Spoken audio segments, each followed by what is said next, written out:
ब्रह्मराक्षस ने अपनी कहानी की शुरुआत की, मानो सदियों से दबे रहस्य को उजागर कर रहा हो।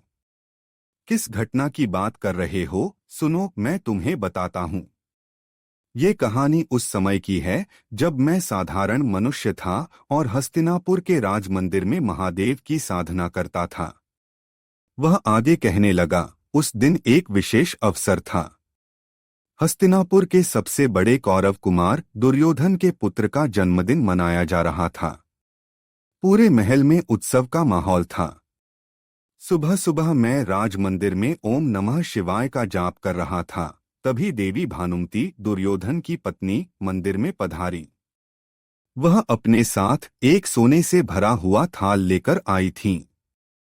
भानुमती ने सिर झुकाकर मुझसे कहा, पंडित जी, आज मेरे पुत्र का जन्मदिन है। इस शुभ अवसर पर हम चाहते हैं कि आप हमारे लिए विशेष पूजा करें। ये स्वर्ण मुद्राएं आपकी सेवा के लिए हैं। कृपया ऐसा आशीर्वाद दें कि मेरा पुत्र सदैव स्वस्थ, सुखी और राजवंश की कीर्ति को बढ़ाने वाला बने।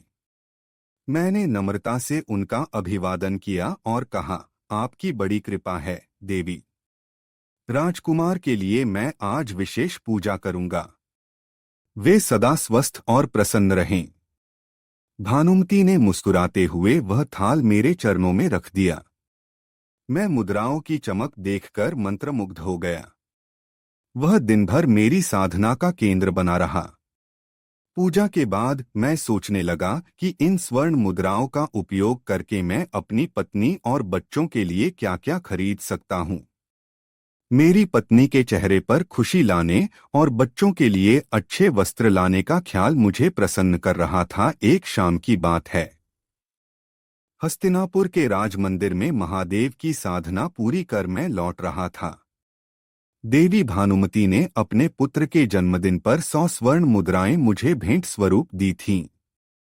मुद्राओं का वह चमचमाता थाल लेकर मैं उत्साह से भर गया था। मन ही मन सोच रहा था कि घर जाकर पत्नी और बच्चों के लिए क्या-क्या लाऊंगा। उनकी खुशियां देखने की कल्पना में मैं पग-पग मगन था। रास्ते में अचानक थाल से एक स्वर्ण मुद्रा छिटककर राजमहल के अंदर बने एक सुंदर तालाब में जा गिरी। मैं ठिठक गया। ओह! ये क्या हुआ? मैंने सोचा, इतनी कीमती मुद्रा, इसे तो मुझे हर हाल में वापस निकालना होगा। शाम का समय था, हल्का हल्का अंधेरा छा गया था। तालाब का पानी गहरा था और उस मुद्रा को देख पाना मुश्किल हो रहा था। मैंने एक पेड़ की टहनी तोड़ी और उससे तालाब के पानी में मुद्रा ढूंढने की कोशिश करने लगा। परंतु इसे मेरा दुर्भाग्य कहो या भाग्य, तभी देवी भानुमती ने मुझे ऐसा करते हुए देख लिया। उन्होंने पास आकर पूछा, क्या हुआ पंडित जी? इस तालाब में क्या ढूंढ रहे हैं आप? मैं सकपका गया, फिर झिझकते हुए बोला, देवी, दुर्भाग्य से थाल से एक मुद्रा तालाब में गिर गई। मैं उसे निकालने की कोशिश कर रहा हूँ। भानुमती मुस्कुराईं और बोलीं, पंडित जी, एक मुद्रा के लिए इतना कष्ट क्यों कर रहे हैं?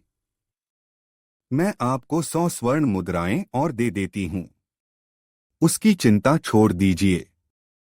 उन्होंने अपनी दासी को बुलाया और उसे आदेश दिया कि एक और थाल स्वर्ण मुद्राओं का ले आए। जब उन्होंने वह मुद्राएं मुझे दी, तो मैं उनका आभार मानते हुए अपने घर लौट आया। परंतु उस रात मुझे नींद नहीं आई। मैं बार बार उसी मुद्रा के बारे में सोचता रहा, जो तालाब में गिर गई थी। क्या उन स्वर्ण मुद्राओं में से वह एक मुद्रा इतनी महत्वपूर्ण थी? शायद नहीं। पर मेरे मन को वही गंवाई हुई मुद्रा अशांत किए जा रही थी। अगली सुबह ब्रह्मा मुहूर्त में मैंने सोचा, मुझे इसे वापस पाना ही होगा। मैं राजमहल के तालाब की ओर चल पड़ा। यदि कोई पूछेगा तो कह दूंगा कि आज मंदिर में विशेष पूजा करनी है। तालाब के पास पहुंचकर मैंने फिर से उसे निकालने की कोशिश शुरू की।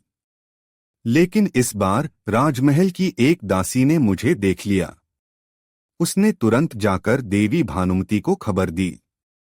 कुछ समय बाद भानुमती फिर मेरे पास आईं। इस बार उनके हाथ में 1000 स्वर्ण मुद्राओं से भरा थाल था। उन्होंने कहा, पंडित जी, आप एक मुद्रा के लिए क्यों इतना परेशान हो रहे हैं?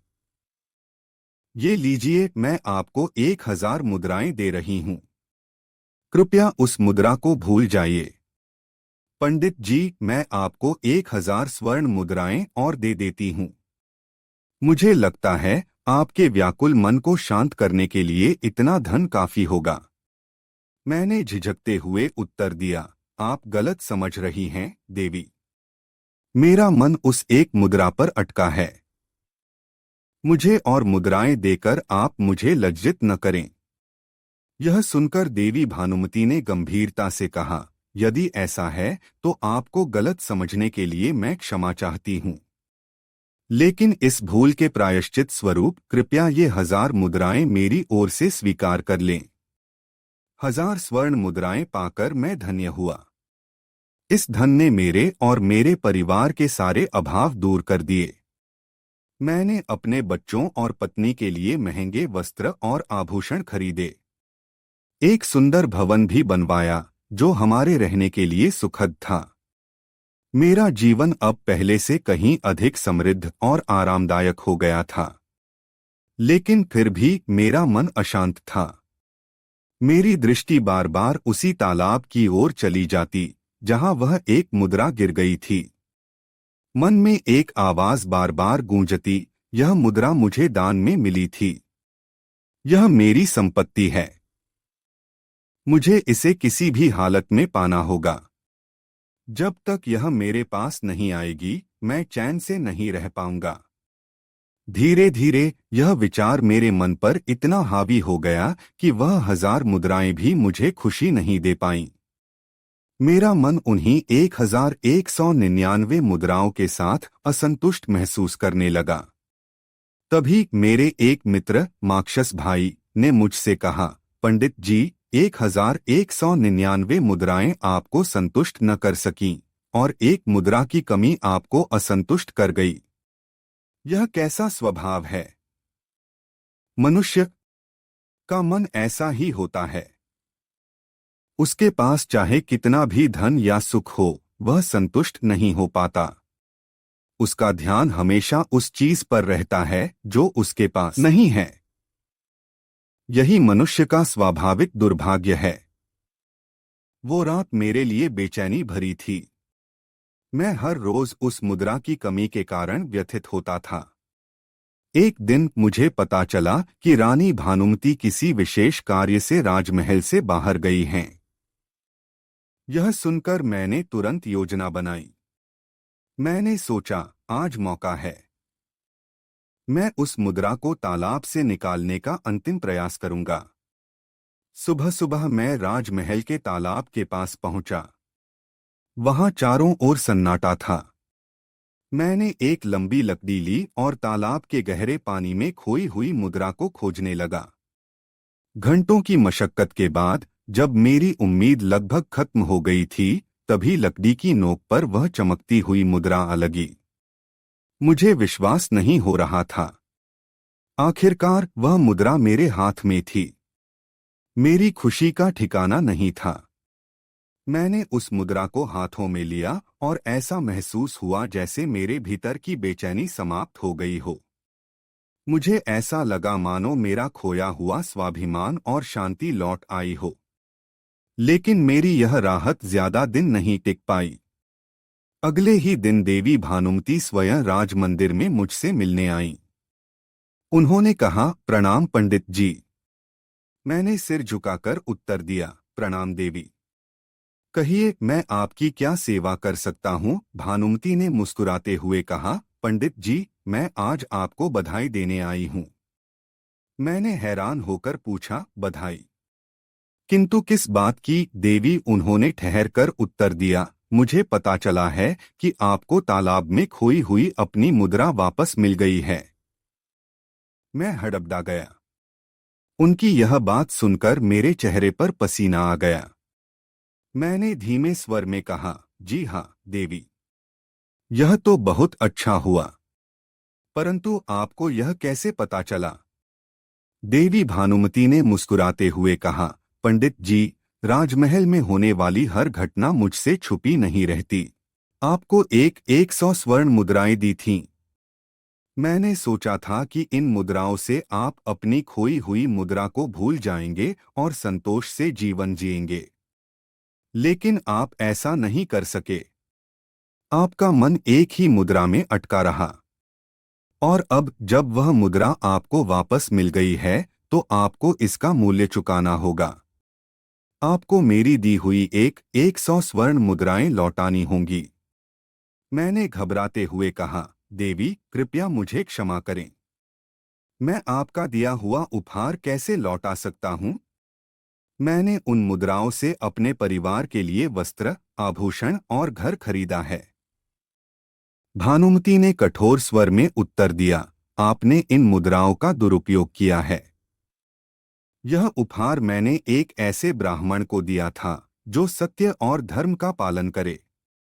लेकिन आपने सिद्ध कर दिया कि आप न तो संतोषी हैं और न ही योग्य। आप जाति से ब्राह्मण हो सकते हैं, लेकिन कर्मों से नहीं। इसलिए आप उस उपहार के हकदार नहीं हैं। उनकी बातों ने मेरे मन को जैसे चीरकर रख दिया।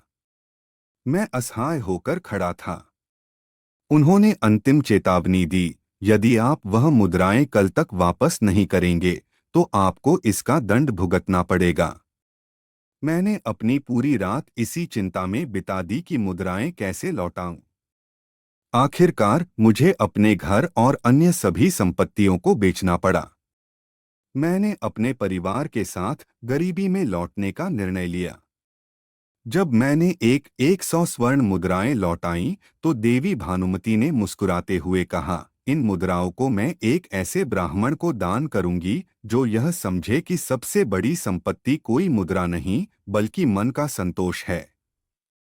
लेकिन पंडित जी, आप इस सत्य को कभी नहीं समझ पाए।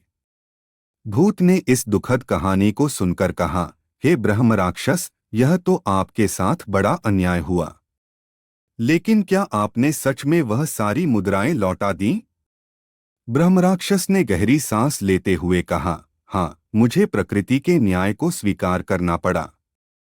यह संसार हमारे कर्मों का फल अवश्य देता है।